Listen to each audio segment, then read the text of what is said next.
आणि सुष्मिता चव्हाणचं जे यश आहे ते नक्कीच आपल्या सगळ्यांना प्रेरणा देणारं आहे.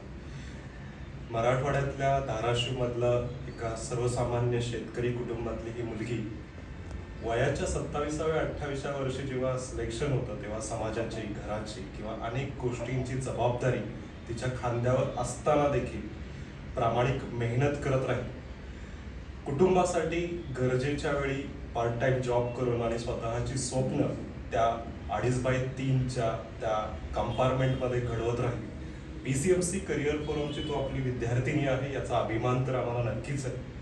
तुझं शिक्षण, तुझे आईबाबा आणि तुझं कुटुंब यांना देखील खूप साऱ्या शुभेच्छा आणि तुझ्या पुढच्या वाटचालीसाठी आमच्याकडून नक्कीच मला आवडेल महाराष्ट्राचा एक चांगला अधिकारी आम्ही घडवलाय.